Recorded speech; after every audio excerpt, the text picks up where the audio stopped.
Grabando. Mi hijo. Esta nos ha despertado.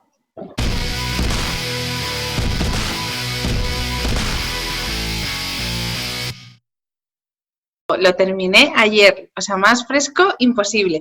Y la verdad es que me lo he leído pues cuando puedo, ¿no? Que es cuando toda la familia se queda dormida, yo aprovecho para escribir un rato y cuando me entra el sueño, pues leo. Y aquí, pues Arantxa Portavales me ha tenido, en vez de hasta las 12, que suele ser mi hora límite, hasta la 1 y hasta la 1:30 para poder devorarlo. Porque me ha encantado, es una novela... No sé cómo deciros, es una novela muy estética, es como bonita, ¿no? Dentro de que, claro, es una novela negra, que es un thriller, pero es como, es artística, la novela es preciosa. Se llama Belleza Roja y el apelativo de belleza le queda perfecto. Y lo de rojo, bueno, que es por la sangre, eso os lo puedo desvelar, lo que puedo deciros es que es una novela en la que no es nada sangrienta, pero hay muchísima sangre. No sé cómo explicároslo, pero es casi como pintar un cuadro. Estamos ante un thriller con pocos protagonistas en sí, porque es el típico crimen de habitación cerrada, ¿no? Pasa una cosa en una casa y uno de ellos ha tenido que ser el asesino, ¿no? Pues es clásico, la intriga clásica de la habitación cerrada y uno de ellos tiene fijación por la sangre, pero no como se puede esperar, no hay descuartizamientos, no hay ni violencia, no hay nada, porque realmente Arantxa no describe en el libro prácticamente nada y aún así estás todo el rato como con el corazón en un puño sin haber una sola escena desagradable. El cadáver de una niña en una habitación, bueno, una niña de 15 años, sí, es todo blanco y el suelo está lleno de sangre. Eso es. Es como un juego, entonces, la novela, Arantxa. Bueno, la novela parte de un planteamiento estético de la muerte, ¿no? Me basé en la primera vez que me sale el primer capítulo, me doy cuenta que me viene a la cabeza una obra de arte de una amiga mía, que es una escultora magnífica, que se llama Celeste Garrido. Me recuerda mucho a una obra suya, que es un vestido blanco sobre un enorme círculo de gelatina de fresa que vi en una exposición suya, y partiendo de esa imagen se me ocurre pensar que alguien que comete un crimen quiera al mismo tiempo generar un escenario estética, desde el punto de vista estético, muy hermoso, ¿no? Entonces esa combinación, también unida un poco a un tratamiento del lenguaje, también cuidado estético, por lo menos así lo he intentado, esa es la premisa inicial, pero luego es verdad que es lo que dice Ana, es una novela de círculo cerrado de las de toda la vida, con claro homenaje a Agatha Christie, solo en homenaje, porque mi voz en absoluto se parece a la de Agatha Christie, yo soy una escritora del siglo XXI, pero sí que hay un claro homenaje de plantear una habitación cerrada, un muerto y solo 6 personas han podido matar a esa persona y simplemente le pido a los lectores que me acompañen a descubrir quién mató a Siana Allen, ¿no? Y realmente es un poco el descubrimiento, es una novela más... A mí no se me da muy bien transitar por paisajes ni describir paisajes físicos, pero sí que me gusta mucho describir psicologías y mentes humanas y yo creo que cuando acaba la novela, más allá de saber quién mató a Siana, todo el mundo sabrá cómo son esos personajes y sobre todo ya casi acabaremos concluyendo que a Siana, aparte de matarla yo, que soy la escritora, la mataron un poquito entre todos, ¿no? Arantxa ha hecho una cosa que es presentarnos un crimen, habitación cerrada entre Agatha Christie y Sherlock Holmes, ¿sí? ¿Cómo fue esto? ¿Cómo pudo ser? Y luego eso es el MacGuffin que decía Hitchcock, eso es la excusa para presentarnos a unos personajes que tienen una vida, una historia, una trama, lo que nunca hacía Agatha Christie. El anticuario era anticuario, punto. Tú usas esa excusa para hacer toda la novela. Luego al final sí, la cierras. Lógicamente tenemos que saber quién cometió el crimen, pero el crimen es la excusa para presentarnos a todos esos personajes. Es que yo siempre digo que yo no hago ni novela negra, ni relato, ni novela intimista, ni feminista. Yo al final siempre digo que si al final hago una de viajes y pongo a un señor a recorrer la Patagonia con una mochila, al final hablaré de lo que le pasa por la cabeza al señor y al final será una novela sobre las cosas que nos pasan a todos por la cabeza, que eso siempre, al final es a lo que me dedico, ¿no? A contar historias de lo que le pasa a la gente. Y al final todos son excusas. En el anterior era el contestador, en Belleza Roja es el crimen, en la siguiente pues es otra cosa. Y eso, tengo que decir también que aquí Manuel fue lector cero de la novela, claro, yo antes de que se publicase. Y sí, es la excusa, pero bueno, también es verdad que Agatha Christie hacía una cosa que a mí me flipa, ¿no? Que es que ella con 2 párrafos en los cuales te indicaba cómo se miraban en el comedor del hotel, presentaba un matrimonio y en 2 párrafos te decía, ya te explicaba, por cómo cogía ella la taza y por cómo la miraba él, acababas sabiendo cómo eran ellos dos, ¿no? Sabían si estaban casados, quién tenía el dinero, si estaban enamorados, y eso lo hacía ella en 2 párrafos. Esa capacidad que tenía para desgranar la naturaleza humana con 2 pequeñas pinceladas y que fuera muy importante cómo definía el personaje psicológicamente, a mí, que escribo, porque todos escribimos los que estamos aquí, me parece muy, muy difícil y ella lo hacía de forma sublime. A mí me costó muchas páginas a que acabaseis conociendo a todo el elenco y a toda la familia Allen Somoza. Son unas páginas muy, muy agradables y que es verdad que lo que decía antes Manuel, realmente al final quien ha cometido el crimen o quien no ha cometido el crimen da un poquito igual. Es más, además estás en Santiago, que es una ciudad preciosa, pero prácticamente no aparece. O sea, realmente podría ser en Santiago, podría ser en otro sitio. Estamos continuamente metidos dentro de la cabeza de los personajes y además que hablas prácticamente con las voces de todos ellos, con lo cual vas cambiando no tanto el narrador, pero sí la perspectiva, ¿no? de la novela. Entonces es como si tuviéramos una cámara dentro detrás de la frente de cada uno y fuéramos viendo la misma situación desde diferentes perspectivas, ¿no?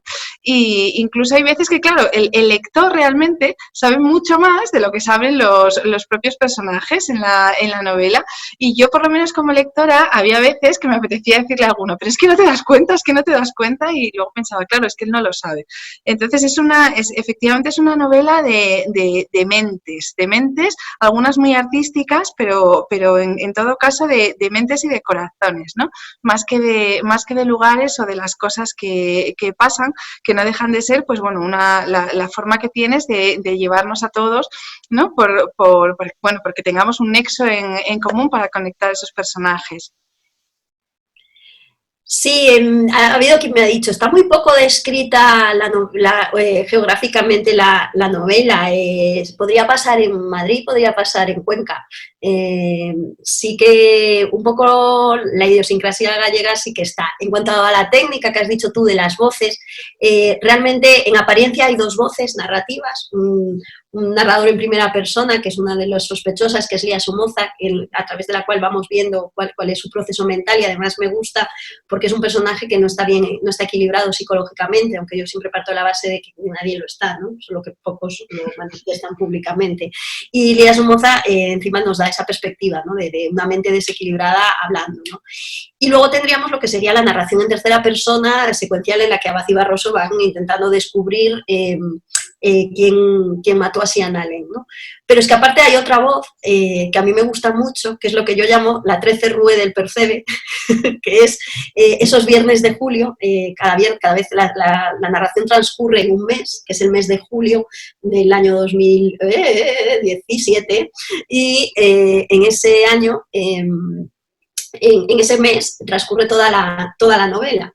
En cada viernes de cada mes me paro, coloco un narrador súper omnisciente en el que, como tú bien dices, se mete, no solo es una cámara de vídeo, sino que se mete hasta dentro en la mente de todos y cada uno de los personajes a los que estamos viendo, cada uno en su habitación o cada uno en su casa, y viendo lo que piensa, y eso lo utilizo para darle una información al lector que el resto de los personajes no tienen. Es casi como una tercera voz, que en esta nueva novela que acabo de hacer la he mantenido porque me parece una forma muy agradable de que el lector se sienta superior al resto de los protagonistas, ¿no? y que maneje la información. Y luego es un mecanismo muy bueno para tú, Ana, que haces novela negra también, para ir dosificando la información y dar esos golpes de efecto que hacen que el lector se quede sentado leyendo, que lo agradece mucho, ¿no?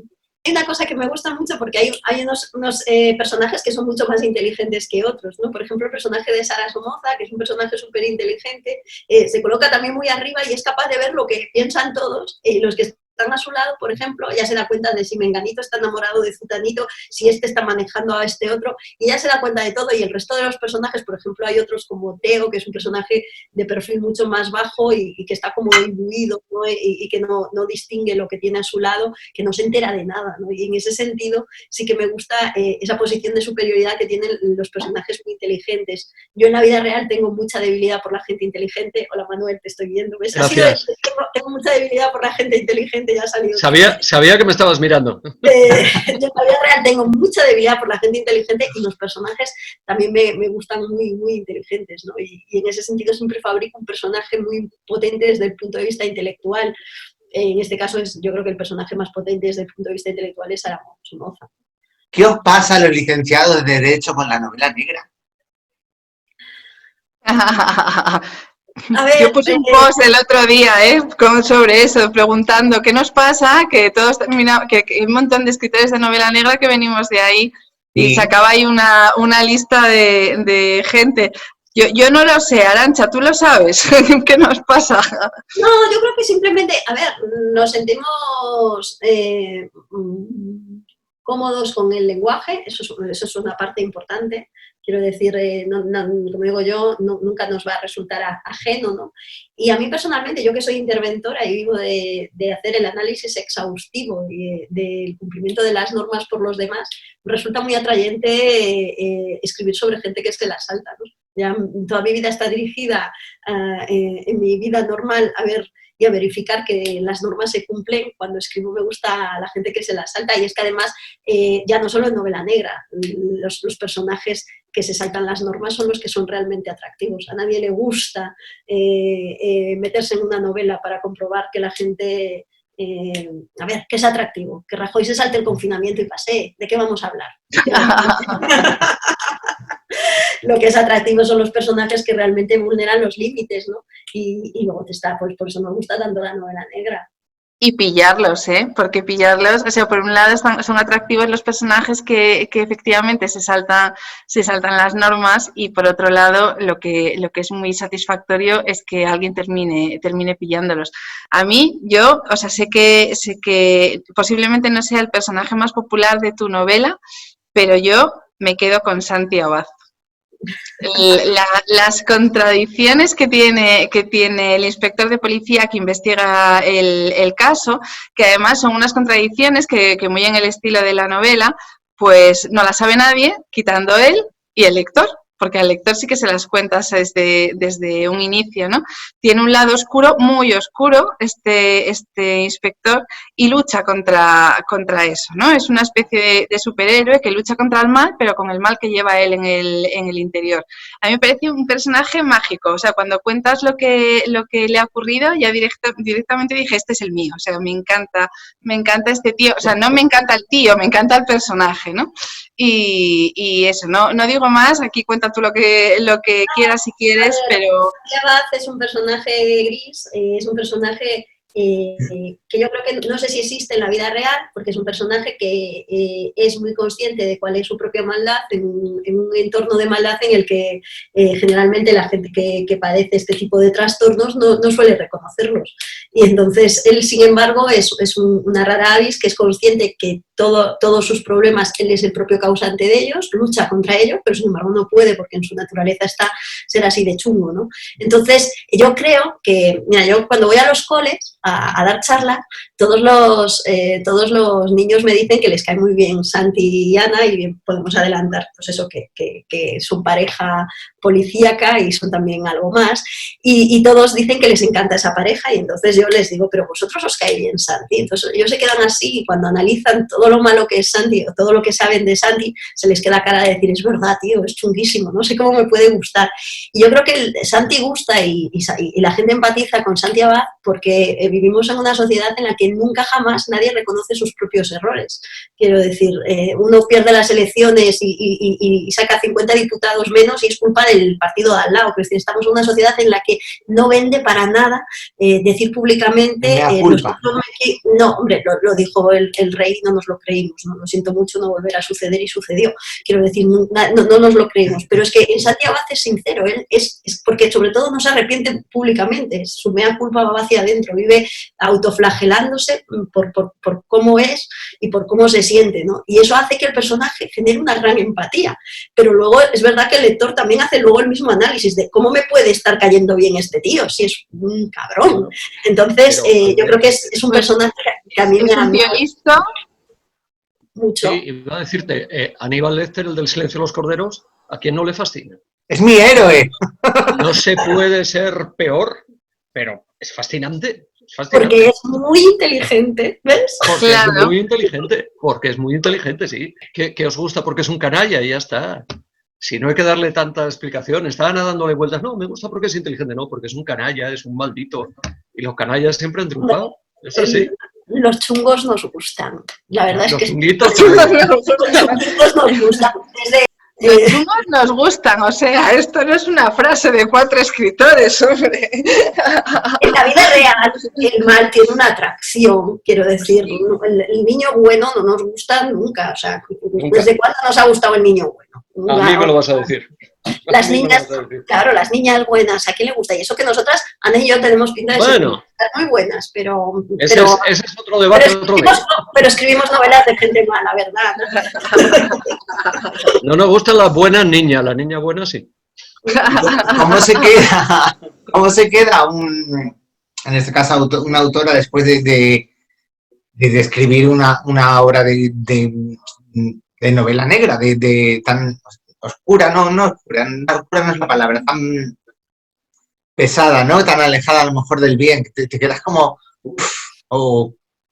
Yo me quedé muy a gusto, o sea, porque es que me lo pasé muy bien matando a esa niña y con toda esa gente encerrada y paseándome por esas mentes de todos ellos y todos eran chungos y entonces dije, claro, entonces cuando ya dices por dentro dices, pues yo no soy tan chunga. No, me lo pasé muy bien porque venía de una novela mucho más real, que era Deje su mensaje, y mucho más dolorosa, porque hablaba de cosas... Mucho más dura. Era mucho más dura, claro, porque era muy cotidiana y la dureza de la vida es más tangible en la cotidianidad.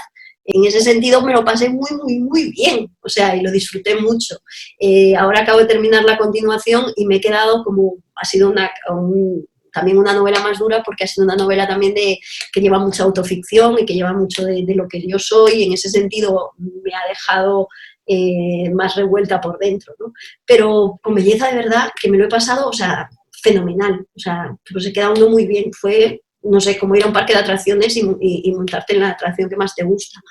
Me lo pasé, era la novela que quería escribir cuando era pequeña, cuando leía novelas de Agatha Christie, o sea, me quedé de verdad satisfecha, ¿no? Muy satisfecha, sí. O sea, vosotros creéis que el mal se siente más mal no por la intensidad de la maldad, sino por la cercanía, ¿no? Al que lo sufre o al que... Yo no sé si se siente más la maldad, sí que se siente más, sí que te araña más... el dolor. A mí el dolor me araña más cuanto más cotidiano es. Cuando las cosas cotidianas, cuando las identificas con tu propia vida, ¿no? Sí que, quiero decir, yo al final, si leo esta novela, no voy a pensar que mi hija va a aparecer muerta en un charco de sangre. Pero si leo una novela de una niña que se mete una raya de despido a la que violan, igual sí que me quedo mucho más chinada mirando alrededor y viendo que tengo una hija de 16, ¿sabes? Al final las cosas, cuanto más cercanas, más te arañan, ¿no? Y yo creo que esta no es una novela de intensidad íntima, yo creo que es una novela para que el lector lo pase bien, fíjate que lo creo, o sea, pero para que el lector... Yo me lo pasé muy bien. Claro, es una novela de divertimento, esto solo lo van a entender los lectores de novela negra, los que nos gusta eso, que nos lleven de la mano y pasar un ratillo agradable de a ver qué pasa por toda esta gente. Soy de los pocos lectores que, aparte del lector cero, leyó esa novela mientras hacía el Camino de Santiago. A ver cuántos lectores pueden decirlo. Pero escúchame, ¿las dos cosas eran una penitencia o solo el camino? No, la penitencia era la novela, el camino era por placer. No hablo mal de ninguno de los premios en general. Yo estoy donde estoy gracias a los premios muchísimo más modestos, pero que es verdad que a mí, yo era una señora que hacía lasaña en la Thermomix en mi casa y porque gané un premio se me abrieron las puertas de la editorial más grande de Galicia y esa editorial publicar con esa editorial me llevó a una editorial como Lumen, ¿no? Quiero decir, al final yo estoy donde estoy gracias a los concursos, pero yo creo que los premios están bien como camino y no como fin. Y esa es la conclusión. Por favor. De estar cocinando con la Thermomix a de pronto tú pasas a que yo entiendo la tele y estás todo el día en la tele. En todos los programas.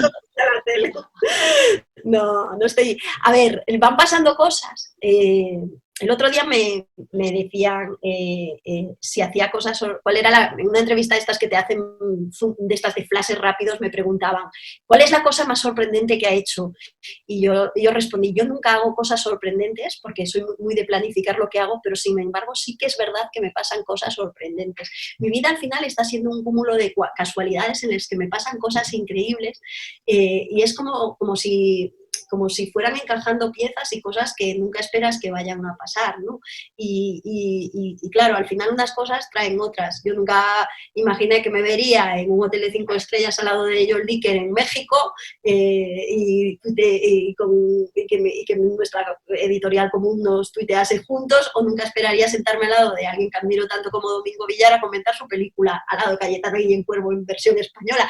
Pero esas cosas me preguntas, ¿cómo te han pasado? No lo sé, o sea, es que de verdad que no lo sé. Ha sido todo rapidísimo, en la vida hay que estar en el lugar adecuado, tener mucha suerte, aparte de trabajar mucho.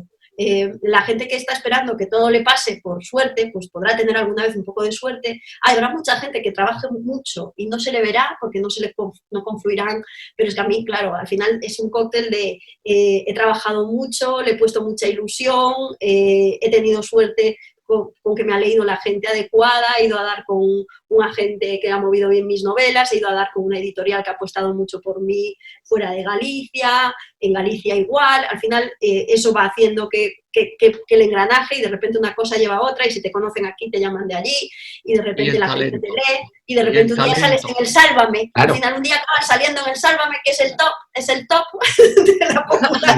Bueno. Un montón de cosas, ¿no? Fue Jorge Javier, fue Carmen Mola, que también dijo públicamente, recomendó la novela a través de un perfil de Alfaguara, salió recomendando la novela públicamente. Fue Mariano Rajoy, o sea, es que era como surrealista, ¿sabes? De repente me levantaba por la mañana y salía Mariano Rajoy en el periódico. Estoy leyendo, ¿qué hace un expresidente del gobierno? Pasear y leer a Arantxa Portavales. Y dices, esto no me... O sea, yo me acuerdo de estar en mi casa de vacaciones y estar leyendo el periódico y diciendo, esto es una puta... O sea, era como estar en el show de Truman, ¿sabes? Ya.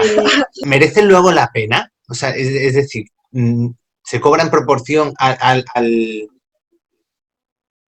esfuerzo? Es un punto de suerte. A ver, yo, por ejemplo, con Dejes un mensaje he tenido 4 traducciones, una obra de teatro, pero el dinero en literatura entra tarde, entra escalonado, entra con intermediarios de por medio, hay que pagar a tu agente. Yo sola, yo creo que ahora podría intentar vivir de la literatura un poquito, pero claro, vivir de la literatura no es vivir de tus libros, eso es algo que tiene que saber la gente. Al final en la literatura vives de dar un curso de escritura, de dar un pregón, de escribir en La Voz de Galicia. Bueno, aquí en Oviedo tendemos a hacer todo eso gratis, así que aquí vamos a vivir mal. Aquí lo hacemos todo, por favor, vamos y luego ya... Estoy aprendiendo, quiero decir, a cobrar por todo. No, o sea, a ver, que es como debería ser, que es tu tiempo, es tu trabajo. Porque es que a nadie se le ocurre de, mira, no me funciona el grifo, señor fontanero, venga, y ya sí eso, como usted arregla muy bien los grifos, y yo le voy a aplaudir porque arregla muy bien los grifos, ya dese usted por pagado. Entonces yo como ya me leo tus libros, pues venga aquí a hablar gratis, ¿no? Claro. Y yo creo que nuestro puto ego, que es fundamental, que tenemos todos los escritores, de que veamos Coca-Cola cuando la gente nos lee, es lo que nos hace juntarnos, ¿no? Yo creo que una cosa es distinguir la actividad de promoción, clubes de lectura, presentaciones y tal, y otra cosa es que tú te dediques a dar charlas o a dar cursos o a dar tal. Eso tiene que ser remunerado porque lleva mucho trabajo detrás. Yo no me voy a quejar que ya digo, mis editoriales, las dos, han hecho esfuerzos ingentes, y Ana, las tuyas también, porque yo cada vez que hago Instagram me sale un libro en publicidad. Al fin y al cabo, nuestro oficio es en soledad y es estar en casa, y entonces a los escritores como que el confinamiento ha sido como un... Vale, pues sí, ya es lo que hacía prácticamente, ¿no? Sí, muchos autores y autoras lo dicen, sí. No sé. Manuel, que te veo muy callado. Yo estoy leyendo, no, es que estoy leyendo mucha gente que escribe habitualmente y que estos días no escribe nada. O sea, no sé hasta qué punto. Bueno, a Hay mí gente que no se concentra, ¿eh? los Hay gente que primeros no es días, capaz de concentrarse. y escribir no, porque ahora no estoy escribiendo, pero los primeros días yo era imposible leer, yo no podía leer. Leer a mí me está costando No. mucho, y escribir ya no te digo, pero leer me está costando muchísimo. Es que he estado enferma, ¿no? Y entonces, quiero decir, he estado mucho todo. He estado 3 semanas enferma, no enfermísima, pero sí todos los días tenía picos de fiebre, tenía tos, estaba aislada, un aislamiento de una habitación, que no es exactamente lo mismo que un piso, aunque yo empecé haciendo muchas bromas, diciendo que llevaba toda la vida preparándome para un confinamiento, porque tengo una casa con jardín, tengo cinta de andar y tengo futbolín y un congelador como mi culo de grande, o sea, es que ya nada, parecía que yo llevaba toda la vida preparándome para una pandemia, pero claro, luego me puse enferma y me quedé en esta habitación encerrada. Me dio para pensar mucho, y me dio para ser consciente de lo frágiles que somos, ¿no? Pasé miedo, no miedo a morirme, sino miedo a no volver a nuestra vida de antes, ¿no? Y tuve un ejercicio de nostalgia brutal de cuando éramos libres, ¿no? Y esa reflexión yo creo que se nos va a quedar a todos. No creo que haga jamás una novela sobre el confinamiento. Manuel hace que no con la cabeza. No. Estoy haciendo que no porque ayer por casualidad vi un vídeo de Oviedo de hace 2 años, que salía a la calle Gascona, salía el mogollón de gente, y yo decía, tuve una sensación de pérdida tremenda, porque tengo la sensación de que no va a volver. Esa cantidad, la gente ahí subiendo a Gascona, bajando a Gascona, tomando sidra, tal, y digo, esto hace 2 días... Os voy a poner un ejemplo que tuve. Estuve viendo una serie, las 2 primeras semanas ni veía la tele ni nada porque estaba muy mal, pero al final, cuando ya estaba mucho mejor, incluso escribí un poquito y veía la tele ya. Entonces estuve viendo una serie de Amazon Prime, que es El maravilloso mundo de la señora Maisel, que es, bueno, me gustó muchísimo, pero hay un capítulo en el que se va, bueno, está ambientada en los años 50 y se van a París. Y van a cenar a un restaurante que se llama Sepol, Casa Paul. Y yo estuve en ese restaurante hace 2 años con mi marido y me llamó la atención porque mira que no habrá restaurantes en París, era un restaurante precioso, muy antiguo, me imagino que por eso lo eligieron, porque como la novela está ambientada en los años 50, y como lo vi, me puse a llorar. Y fue el día que de repente rompí a llorar y abrí el grifo. Decir, no voy a volver a París, no voy a volver a hacer un viaje sola con mi marido, no voy a volver a cenar en un restaurante. Me abatió eso que acaba de decir Manuel, ¿no? Ese síndrome de ya nunca volveremos a ser los que éramos. Parece que vivimos en un estado de intensidad en el que, personalmente, yo sí lo vivo, en el que todo lo vivo intensamente y de repente algo que podría ser un episodio de nostalgia normal de ¡ay, qué chulo, yo estuve ahí!, se convierte en un ¡ah, Dios mío! Y yo creo que yo estoy con la intensidad a flor de piel y en ese sentido yo creo que... Pero escucha, Arantxa, eso también podía ser la fiebre, ¿no? No, que te pille un poco floja. O que soy loca, que también soy loca. ¿Qué se siente después de haber escrito estos pelotazos de novela, saber que la historia solo te va a recordar por el prólogo de un libro de microrelatos?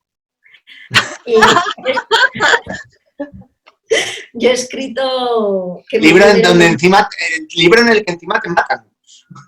En el que encima te matan. Sí, me matan. Nada, yo hice un prólogo diciendo que ese libro era el de un hombre honrado, y creo que eres un libro honrado y me sentí muy orgullosa de prologarlo. Bueno, pero realmente a la historia no vamos a pasar, pero disfrutemos de la historia que nos toca vivir, que es esta, ¿no? No, yo espero no pasar en una temporada, espero pasar la historia. Pues nada, desmantelados, ahora voy yo, que os mantengáis muy sanos, que hagáis lo que os apetezca, que os cuidéis mucho y que si lo que os apetece es leer, ya sabéis, a mí esta historia me ha encantado. mis queridos desmantelados, que leáis mucho a Ana Elena, que leáis mucho a Arantxa, que leáis mucho a Josu y que algún día todos los desmantelados volveréis a tener manteles. Un saludo a todos, leed mucho en el confinamiento y si no leéis da igual.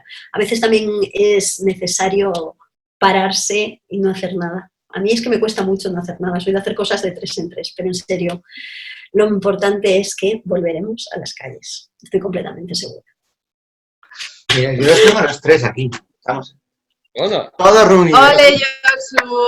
¡Ole! Muy Yo bien. también, pero tengo que buscarlos. Bueno, cuidado. Bienvenido al sentido del humor. Oye, esto no lo pongas, ¿eh? Bienvenidos al sentido Bueno, del humor. chicas, Entre Arantxa y pues María. gracias Chao, por este café. Gracias. Venga.